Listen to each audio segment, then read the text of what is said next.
Chandra, welcome and congratulations on being honored as a 2022 Distinguished Leader for Crew Network. Thank you, great to be here.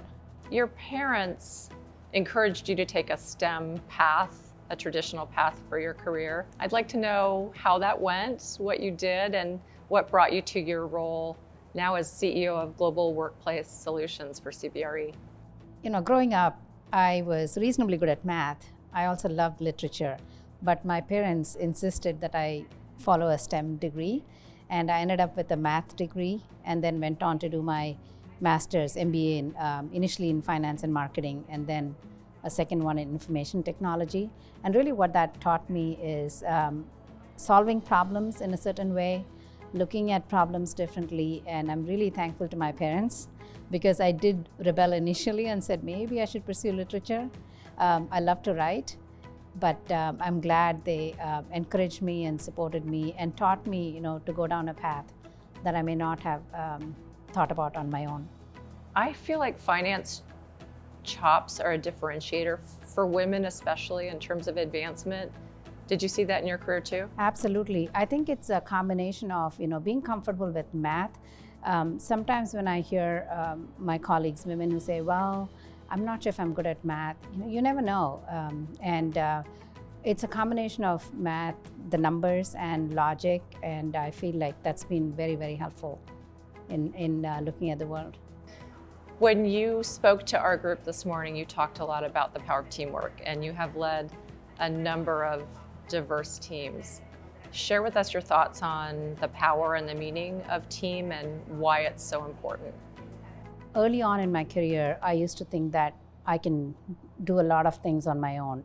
I had an experience once with a manager who really taught me the power of teamwork.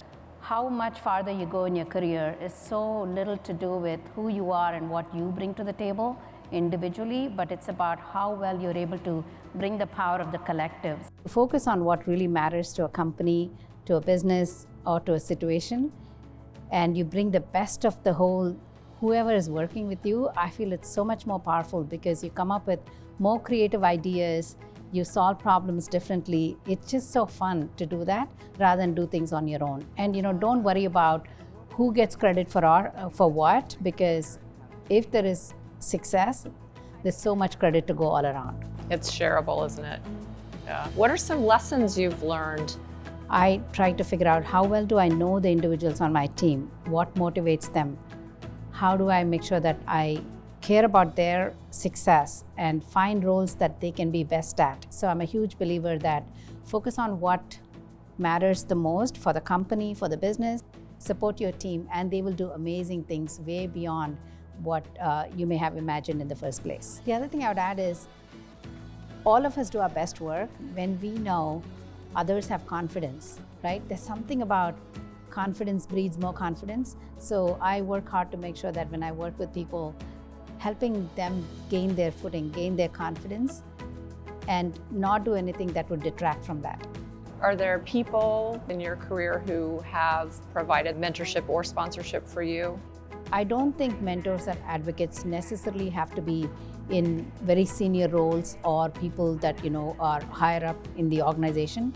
I found amazing mentors who tell me what I need to hear, not just what I want to hear, at different levels in the organization. I have people I've worked with for a long time and who I can reach out to even today and say, hey, I'm thinking about this, what would you advise? And so people talk about reverse mentoring, you know, reaching out to younger people. I actually think mentoring and advocacy can come from all around us, not just from people who are more senior in the organization.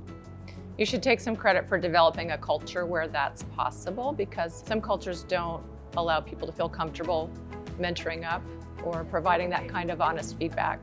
That's such a great point.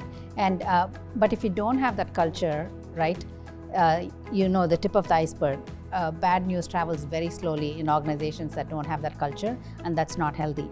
What advice do you have for women to ensure that they get credit for the work that they do and are recognized for it? The more, you know, we as women help each other identify talented women and expose them to opportunities and help them advocate for themselves, I believe the whole world would be a better place.